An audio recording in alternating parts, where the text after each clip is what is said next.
Study IQ IAS, अब तैयारी हुई affordable. Welcome to Study IQ। मेरा नाम है Adesh Singh. Complete journey of Ram temple. Ayodhya Sarayu के किनारे बसा एक छोटा सा नगर जो हिंदुस्तान की धार्मिक परंपरा से लेकर सियासत के बीच घूमता रहा। जितना यह पुराना शहर है, जितनी पुरानी इस नगर से जुड़ी कहानियां हैं, उतनी ही चर्चित है राम के अयोध्या से जुड़े वो अध्याय जो भारतीयता के आधार बिंदु हैं। अवध नगरी अयोध्या मूल रूप से मंदिरों का शहर रहा है। यही है हिंदुओं के आराध्य श्री राम की जन्मभूमि। कहा जाता है कि अयोध्या नगरी को भगवान श्री राम के पूर्वज विवस्वान यानी सूर्य पुत्र वैवस्वन मनु द्वारा बसाया गया था। लेकिन भगवान श्री राम के जल समाधि लेने के बाद अयोध्या कुछ समय के लिए उजाड़ हो गई थी। कहा जाता है कि राम जी के पुत्र कुश ने फिर से अयोध्या का पुनर्निर्माण कराया और इसके बाद सूर्यवंश की अगली 44 पीढ़ियों तक इसका अस्तित्व चरम पर रहा। इसके बाद महाभारत काल में हुए युद्ध के बाद भी अयोध्या फिर से उजाड़ हो गई। श्री राम जन्मभूमि अयोध्या और यहां बने श्री राम मंदिर को एक नहीं बल्कि कई बार आक्रमणों का सामना करना पड़ा। अयोध्या को नष्ट करने के लिए मुगलों द्वारा कई अभियान भी चलाए गए। मंदिर में बाबरी ढांचा खड़ा किया, भव्य मंदिर तोड़ मस्जिद बनवाए गए, लेकिन प्रभु श्री राम की जन्मभूमि कभी नष्ट न हो सकी। दोस्तों, वैसे तो अयोध्या नगरी का इतिहास त्रेता युग से भी पुराना है और मैं मानता भी हूं कि अयोध्या स्थित भगवान श्री राम जन्मभूमि मंदिर का पूरा इतिहास शब्दों में समेटना किसी के लिए संभव नहीं है। और अगर इसके ऐतिहासिक और कानूनी महत्व को तो कुछ हद तक समेट भी ले, तो इसके असीमित धार्मिक और पौराणिक मान्यताओं और उनसे जुड़े तथ्यों को शब्दों में सहेजना असंभव है। फिर भी यहां पर हमने इस पवित्र मंदिर के बारे में उसके हर पहलू को कुछ गिनती के शब्दों में समेटने की कोशिश की है। आज की इस वीडियो में हम बात करेंगे श्री राम की जन्मभूमि के सफर के बारे में, उनके विवाद से लेकर विध्वंस, निर्माण और उद्घाटन तक के सफर के बारे में। तो चलिए शुरू करते हैं। History of Ram temple. Ayodhya में राम मंदिर के पीछे का इतिहास भारत के धार्मिक और सांस्कृतिक ताने बाने में गहराई से लिपटा है। हिंदू पौराणिक कथाओं के अनुसार अयोध्या को महाकाव्य रामायण में भगवान राम का जन्मस्थान माना जाता है। भगवान श्री राम प्रजा सहित बैकुंठ धाम चले जाने के बाद कई सालों तक ये भूमि यूं ही पड़ी रही। बाद में कौशांबी के महाराज कुश ने अयोध्या को फिर से बसाया। इसका वर्णन कालिदास के ग्रंथ रघुवंश में मिलता है। लोमश रामायण के अनुसार उन्होंने ही सबसे पहले अपने परमपिता की पूज्य जन्मभूमि पर पत्थरों के खंभों वाले मंदिर का निर्माण करवाया। वहीं जैन परंपराओं के मुताबिक अयोध्या को ऋषभदेव ने फिर से बसाया था। भविष्य पुराण के अनुसार उज्जैन के महाराज विक्रमादित्य ने ईसा पूर्व में एक बार फिर से दूसरी बार उजड़ चुकी अयोध्या का निर्माण करवाया। धार्मिक ग्रंथों के अनुसार वे भगवान विष्णु के परम भक्त थे और उन्होंने अयोध्या में सरयू नदी के लक्ष्मण घाट को आधार बनाकर 360 मंदिरों का निर्माण करवाया था। साथ ही उन्होंने श्री राम जन्मभूमि पर एक भव्य मंदिर का निर्माण भी करवाया था। विक्रमादित्य के बाद के राजाओं ने भी समय समय पर अयोध्या राम मंदिर की देखरेख की। उन्हीं राजाओं में से एक शुंग वंश के प्रथम शासक पुष्यमित्र शुंग ने भी अपने समय पर अयोध्या राम मंदिर का रेनोवेशन करवाया था। पुष्यमित्र का एक इंस्क्रिप्शन भी अयोध्या से प्राप्त हुआ है, जिसमें उनके द्वारा अयोध्या में 2 अश्वमेध यज्ञ किए जाने का वर्णन भी मिलता है। अयोध्या राम मंदिर इतिहास जानने के लिए हुई खुदाई में ऐसे अनेकों रिकॉर्ड मिले हैं, जिनसे यह पता चलता है कि गुप्त वंशीय सम्राट चंद्रगुप्त द्वितीय के समय और उसके काफी समय बाद तक अयोध्या ही गुप्त साम्राज्य की राजधानी थी। गुप्तकालीन समय के महाकवि कालिदास ने भी अयोध्या राम मंदिर और उसके पौराणिक इतिहास का अपने महाकाव्य रघुवंश में कई बार जिक्र किया है। इसी तरह आधुनिक इतिहासकारों के अनुसार 600 ईसा पूर्व तक अयोध्या एक महत्वपूर्ण व्यापार का केंद्र था। इस स्थान को एक अंतर्राष्ट्रीय पहचान 5वीं शताब्दी में ईसा पूर्व के दौरान तब मिली जब ये एक प्रमुख बौद्ध केंद्र के रूप में विकसित हो गया था। तब इसका नाम साकेत था, जो अयोध्या राम जन्मभूमि का एक पौराणिक नाम भी है। चीनी भिक्षु फाहियान ने भी यहां अयोध्या राम मंदिर के साथ कई बौद्ध मठों के होने का वर्णन किया है। यहां पर 7वीं शताब्दी में चीनी यात्री हायोनसांग भी आया था। उसके अनुसार यहां पर 20 बौद्ध मंदिर उपस्थित थे, जहां 3000 भिक्षु रहते थे, और यहां पर हिंदुओं का एक प्रमुख और अति भव्य अयोध्या राम मंदिर भी था, जहां पर रोज हजारों की संख्या में लोग दर्शन करने के लिए आते थे। इसके बाद प्राप्त साक्ष्यों के अनुसार ईसा की 11वीं शताब्दी में कन्नौज के राजा जयचंद का शासन आया, तो उसने अयोध्या राम मंदिर पर से सम्राट विक्रमादित्य के प्रशस्ति शिलालेखों को उखाड़कर उन पर अपना नाम लिखवा दिया था। पानीपत के युद्ध के बाद जयचंद का भी अंत हो गया। इसके बाद भारतवर्ष पर फॉरेन इन्वेडर्स का अटैक बढ़ गया। इन इन्वेडर्स ने काशी, मथुरा के साथ ही अयोध्या राम मंदिर में भी लूटपाट की और पुजारियों की हत्या कर मूर्तियों को तोड़ने का क्रम जारी रखा। लेकिन ऐसे कई आक्रमणों को झेलने के बाद भी अयोध्या राम मंदिर अपनी भव्यता के साथ 14वीं शताब्दी तक किसी प्रकार बचा रहा। इतिहासकारों द्वारा यह भी कहा जाता है कि सिकंदर लोदी के शासनकाल तक अयोध्या राम मंदिर मौजूद था। लेकिन 14वीं शताब्दी में हिंदुस्तान पर मुगलों का अधिकार हो गया और उसके बाद ही अयोध्या राम मंदिर का इतिहास बदलने लगा। मुगलों द्वारा अयोध्या नगरी को नष्ट करने के लिए कई अभियान चलाए गए और आखिरकार 1528-29 में इस भव्य अयोध्या राम मंदिर को तोड़ दिया गया और उसकी जगह मुगल बादशाह बाबर के सिपहसालार मीर बाकी ने विवादित जगह पर एक मस्जिद नुमा ढांचे का निर्माण कराया। बाबरनामा के अनुसार 1528 में अपने अयोध्या पड़ाव के दौरान बाबर ने राम जन्मभूमि के स्थान पर मस्जिद निर्माण का आदेश दिया था। दोस्तों, अयोध्या राम मंदिर के स्थान पर बनाई गई मस्जिद में खुदे 2 संदेशों से इसका साफ संकेत भी मिलता है। इसमें एक संदेश में खास तौर से जिक्र किया हुआ है, जन्नत तक इसके न्याय के चर्चे हैं। ऐसे महान शासक बाबर के आदेश पर दयालु मीर बाकी ने फरिश्तों की इस जगह को मुकम्मल रूप दिया। हालांकि इसका भी जिक्र मिलता है कि अकबर और जहांगीर के शासनकाल में हिंदुओं को यहां राम मंदिर की भूमि एक चबूतरे के रूप में सौंप दी गई थी।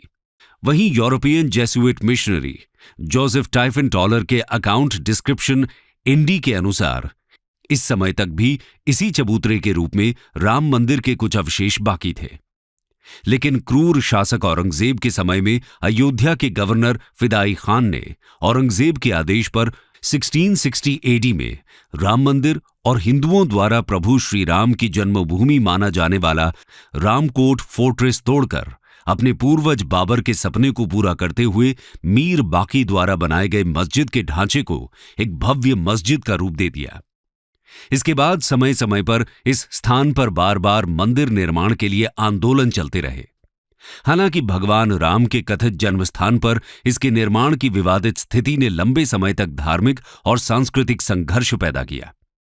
साल 1853 में अंग्रेजी हुकूमत के दौरान पहली बार राम मंदिर और बाबरी मस्जिद उसके आसपास के इलाके में दंगे हुए। 1859 में अंग्रेजों ने इस विवाद को रोकने के लिए मुसलमानों को ढांचे के अंदर और हिंदुओं को राम चबूतरे पर पूजा अर्चना की इजाजत दे दी। साथ ही ब्रिटिश एडमिनिस्ट्रेटर द्वारा इन दोनों स्थानों को एक दूसरे से अलग करने और दोनों धर्म के श्रद्धालुओं के बीच में विवाद की स्थिति को टालने के लिए इनके बीच में फेंस भी खड़ी कर दी। 1885 में पहली बार महंत रघबीर दास ने बाबरी मस्जिद के पास चबूतरे पर मंदिर निर्माण को लेकर फैजाबाद कोर्ट में एक याचिका लगाई, जिसे कोर्ट ने ठुकरा दिया। 1934 में एक बार फिर अयोध्या और शाहजहांपुर में कम्युनल राइट की स्थिति खड़ी हो गई, जिसमें इस मस्जिद को नुकसान भी हुआ, लेकिन बाद में एक बार फिर इस मॉस्क को रिपेयर करवा दिया गया। इसी कड़ी में 1944 में सुन्नी वक्फ के कमिश्नर ने बाबरी मस्जिद की जमीन को सुन्नी प्रॉपर्टी डिक्लेयर कर दिया। उनका कहना था कि बाबर एक सुन्नी मुसलमान था, ऐसे में यह जमीन वक्फ बोर्ड के अंडर आती है। साल 1947 में भारत आजाद हो गया और इसके कुछ समय बाद 23 दिसंबर 1949 को राम जन्मभूमि मंदिर के इतिहास में एक बार फिर जबरदस्त मोड़ आ गया। उस दिन रामलला की प्रतिमा मस्जिद के अंदर अचानक से विराजमान पाई गई। ये विवाद इतना बढ़ा कि आखिरकार तत्कालीन सरकार को उस ढांचे को विवादित मानकर उस पर ताला लगवा देना पड़ा। ढांचे के अंदर नमाज रुक गई, लेकिन बाहर राम चबूतरे और परिसर के बाकी हिस्सों में पूजा अर्चना निरंतर चलती रही और यहीं से यह विवाद हर गुजरते साल के साथ मुखर होता गया। साल 1950 से तत्कालीन विवादित परिसर को लेकर कानूनी जंग शुरू हुई। गोपाल विशारद और रामचंद्र दास ने ढांचे के अंदर रामलला की पूजा की इजाजत और उनकी प्रतिमा वहीं रहने देने की अनुमति के लिए फिरोजाबाद सिविल कोर्ट में 2 अर्जियां दाखिल की। 1959 में निर्मोही अखाड़ा ने भी तीसरी अर्जी लगा दी। इसके जवाब में 1961 में यूपी सुन्नी वक्फ बोर्ड ने विवादित जगह पर कब्जा लेने और ढांचे के अंदर से मूर्तियां हटाने की अर्जी लगाई। लेकिन समय बीतता गया, अर्जियां याचिकाएं दायर होती रहीं। बाद के दशकों में देश में इमरजेंसी और कम समय के लिए बनी पहली गैर कांग्रेसी सरकार की यादों के साथ 1980 का दशक शुरू हुआ और इस दशक से देश की राजनीति के इतिहास में यह मुद्दा बड़े महत्व का रहा। 1980 में ही जनसंघ और जनता पार्टी के एक धड़े ने साथ आकर भारतीय जनता पार्टी की नींव रखी थी। तभी से हिंदुत्व के नजरिए को लेकर पार्टी के बीते 40 साल बड़े घुमावदार रहे। अटल बिहारी वाजपेयी पहले अध्यक्ष थे और 1980 में शुरुआत से ही वाजपेयी ने राम जन्मभूमि को मुद्दा बनाया था। असल में जिस जगह बाबरी मस्जिद स्थित थी, वहां अयोध्या राम जन्म स्थान की आजादी को लेकर पहले आरएसएस का आंदोलन जारी था, जिसे भाजपा ने बहुमत आधारित राजनीति में हिंदुत्व की धारणा से जोड़ा। 1984 चुनाव में भाजपा को बहुत कम सफलता मिलने के पीछे 2 कारण प्रमुख थे। एक, बीजेपी का सॉफ्ट हिंदुत्व और दूसरा, इंदिरा गांधी की हत्या से कांग्रेस को सहानुभूति मिलना। लोकसभा में कांग्रेस को 414 सीटों का बड़ा बहुमत मिला था। 20वीं सदी के अंत में तनाव बढ़ गया, क्योंकि 25 साल बाद ही 1986 में यूसी पांडे की याचिका पर फैजाबाद के जिला जज केएम पांडे ने 1 फरवरी 1986 के ऐतिहासिक फैसले में विवादित ढांचे से ताला हटाने का आदेश दिया और हिंदुओं को पूजा करने की अनुमति भी दे दी। आगे चलकर अगस्त 1989 में इलाहाबाद हाईकोर्ट ने फैजाबाद जिला अदालत से टाइटल सूट अपने हाथों में ले लिया और विवादित जमीन पर पूजा अर्चना बरकरार रखने का आदेश दिया। नवंबर 1989 में तत्कालीन राजीव गांधी सरकार ने विश्व हिंदू परिषद के विवादित भूमि के पास ही शिलान्यास की इजाजत दे दी। इससे बीजेपी और हिंदू संगठनों का उत्साह अपने चरम पर पहुंच गया, लेकिन देश और खासतौर पर उत्तर भारत सांप्रदायिक हिंसा में घिर गया। एक आंकड़े के मुताबिक सांप्रदायिक हिंसा में 800 जानें चली गई। बीजेपी ने 1989 के आम चुनावों में राम मंदिर के मुद्दे को उठाया और 85 सीटों के साथ बीजेपी के समर्थन से वीपी सिंह की सरकार बनी। इस उत्साह को भुनाने के लिए सितंबर 1990 में बीजेपी के तत्कालीन अध्यक्ष लाल कृष्ण आडवाणी ने श्री राम रथ यात्रा का आयोजन किया और राम मंदिर जन्मभूमि आंदोलन को एक नया मोड़ दिया।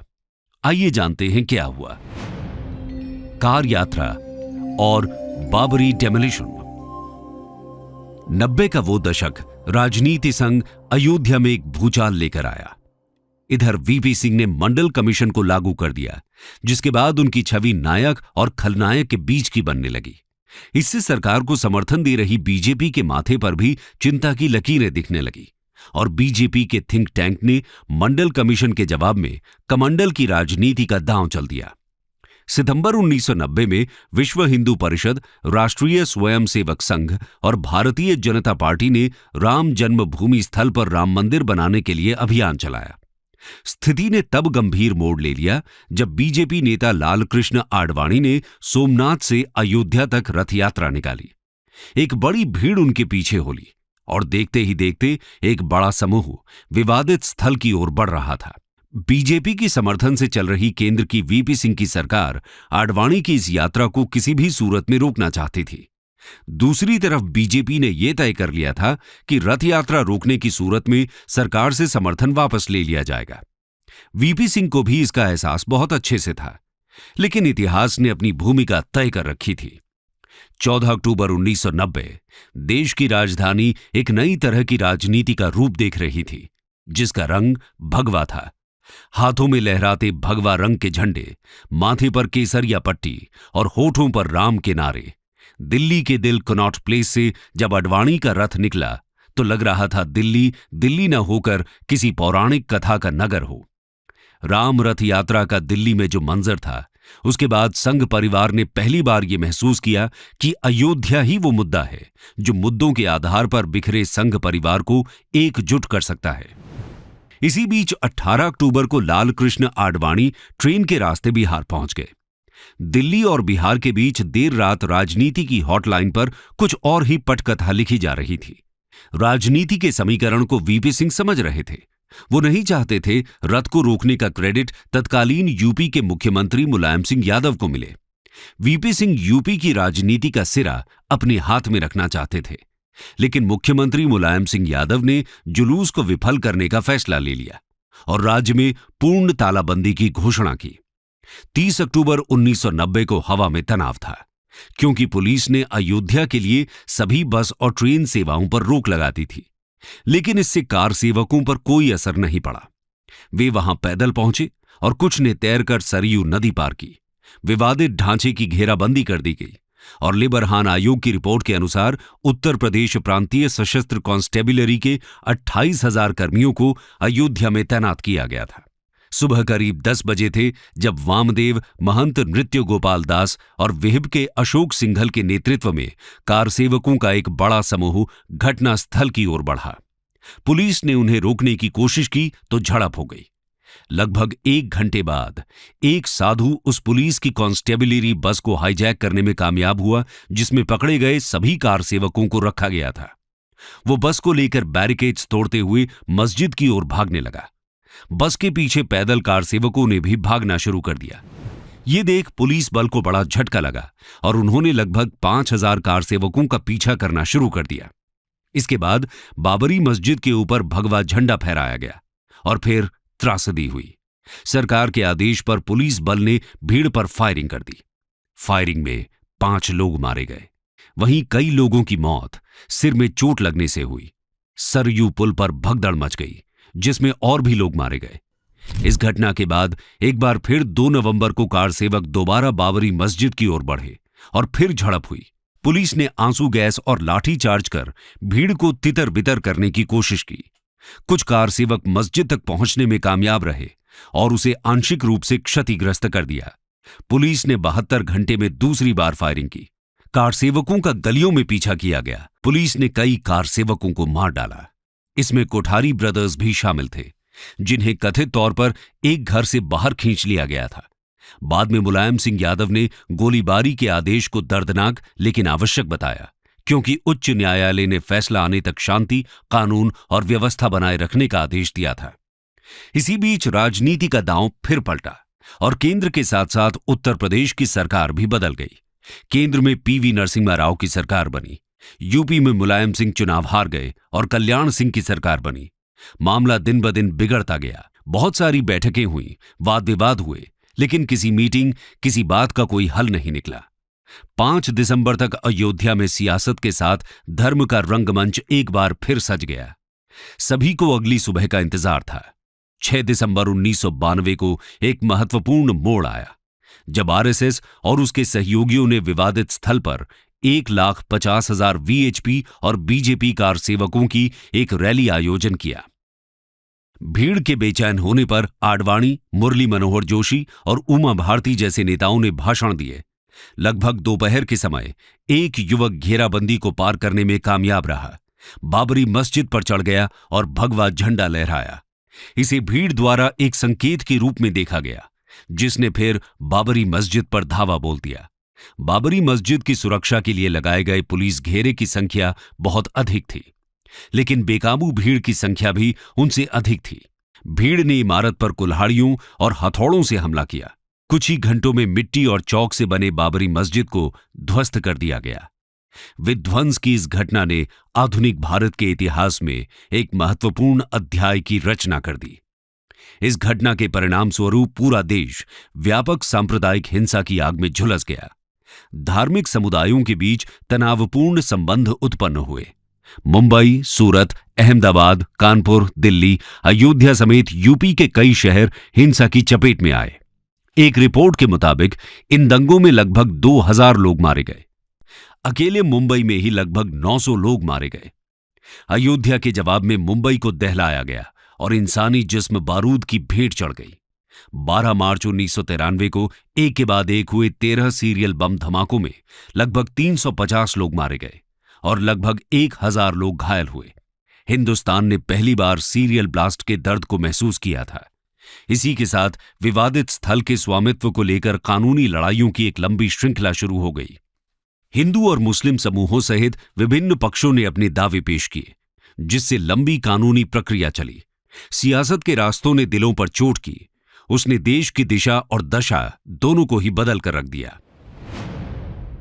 Legal battle for Ram temple. Ayodhya विवाद से संबंधित कानूनी कार्यवाही कई दशकों तक चली, जिसमें कई सुनवाई, याचिकाएं और अपीलें शामिल थीं। राज्य और राष्ट्रीय स्तर पर विभिन्न अदालतें विवादित स्थल का सही स्वामित्व निर्धारित करने के लिए सबूतों, ऐतिहासिक अभिलेखों और धार्मिक मान्यताओं की जांच करने में लगी हुई थीं। कानूनी यात्रा में उतार चढ़ाव देखे गए। विभिन्न चरणों में निर्णयों के खिलाफ अपील की गई और उन्हें पलट दिया गया। अप्रैल 2002 से इलाहाबाद हाई कोर्ट ने विवादित जमीन के मालिकाना हक पर सुनवाई शुरू की।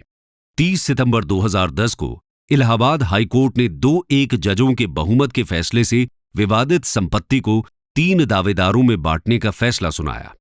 जन्मभूमि समेत 1/3 हिस्सा हिंदुओं को, 1/3 हिस्सा निर्मोही अखाड़े को और तीसरा हिस्सा मुस्लिम पक्ष को। मई 2011 में सुप्रीम कोर्ट ने कई याचिकाओं को देखने के बाद हाईकोर्ट के फैसले पर रोक लगा दी। बाद के सालों में सुप्रीम कोर्ट की देखरेख में मध्यस्थता की कोशिशें भी की गईं, लेकिन विवाद का कोई हल नहीं निकला।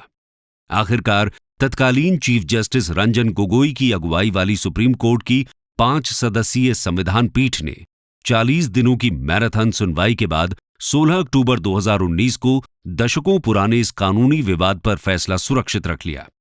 अंत में 9 नवंबर 2019 का वो ऐतिहासिक दिन आया जब सुप्रीम कोर्ट ने सदियों पुराने इस विवाद को हमेशा हमेशा के लिए निपटारा कर दिया। सर्वोच्च अदालत ने संपूर्ण विवादित परिसर पर भगवान रामलला का मालिकाना हक दे दिया और उनके भव्य मंदिर निर्माण के लिए केंद्र की नरेंद्र मोदी सरकार को 3 महीने के भीतर एक ट्रस्ट बनाने की जिम्मेदारी सौंप दी। अदालत ने सरकार को मुस्लिम पक्ष को भी मस्जिद बनाने के लिए अयोध्या में किसी महत्वपूर्ण स्थान पर 5 एकड़ जमीन देने का आदेश दिया और फिर शुरू हुआ राम मंदिर का भव्य निर्माण कार्य। राम मंदिर का निर्माण 5 अगस्त 2020 को आयोजित शुभ भूमि पूजन समारोह के साथ शुरू हुआ।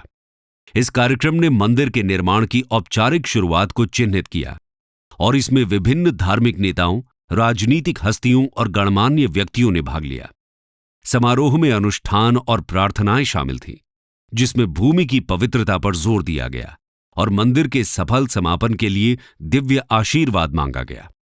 राम मंदिर की आर्किटेक्चरल प्लान्स ट्रेडिशनल और मॉडर्न डिजाइन एलिमेंट्स के मिश्रण को दिखाती हैं। मंदिर की कल्पना एक भव्य संरचना के रूप में की गई है, जिसमें जटिल नक्काशी, गुंबद और शिखर हैं। ये डिजाइन प्राचीन भारतीय मंदिर आर्किटेक्चर से प्रेरणा लेता है, विशेष रूप से उत्तर भारतीय नागर परंपरा में प्रचलित शैली पर जोर देता है। कुशल कारीगर और शिल्पकार इस दृष्टिकोण को जीवन में लाते हैं, ये सुनिश्चित करते हुए कि मंदिर भारत की समृद्ध सांस्कृतिक विरासत का एक प्रमाण है। कंक्लूजन। दोस्तों, अब अयोध्या राम मंदिर के निर्माण को लेकर 492 साल का लंबा इंतजार खत्म हो गया है। अयोध्या में राम मंदिर का उद्घाटन होने वाला है। ये पवित्र मंदिर कई दशकों की कानूनी लड़ाई, सामाजिक तनाव और सांस्कृतिक आकांक्षाओं की परिणति का प्रतीक है। मंदिर में निर्माण गतिविधियां वर्तमान में पूरे जोरों पर हैं और इस महत्वपूर्ण अवसर से पहले इसकी तैयारी सुनिश्चित करने के लिए समर्पित प्रयास किए जा रहे हैं। राम मंदिर का निर्माण अपने अंतिम चरण में पहुंच गया है और स्थल पर भक्तों के स्वागत के लिए सावधानी पूर्वक तैयारी की जा रही है। देश के इतिहास में इस क्षण के महत्व को रेखांकित करते हुए प्रधानमंत्री नरेंद्र मोदी उद्घाटन समारोह में केंद्रीय भूमिका निभाने वाले हैं। इस क्षण को ऐतिहासिक बनाने के लिए समारोह में दुनिया भर से महान हस्तियां आने वाली हैं। उम्मीद है आप लोग भी इस क्षण का बेसब्री से इंतजार कर रहे थे। दोस्तों, इसी के साथ हम अपने इस डिस्कशन को यहीं समाप्त करते हैं। इस टॉपिक के यूपीएससी मेंस के रेलेवेंस को देखते हुए हम आपके लिए क्वेश्चन छोड़कर जा रहे हैं, जिसका जवाब आप कमेंट सेक्शन में दे सकते हैं। Ancient Indian temple architecture evolved over the centuries from simple rock-cut shrines to massive and ornate temples. Discuss. Study IQ IAS. अब तैयारी हुई अफोर्डेबल।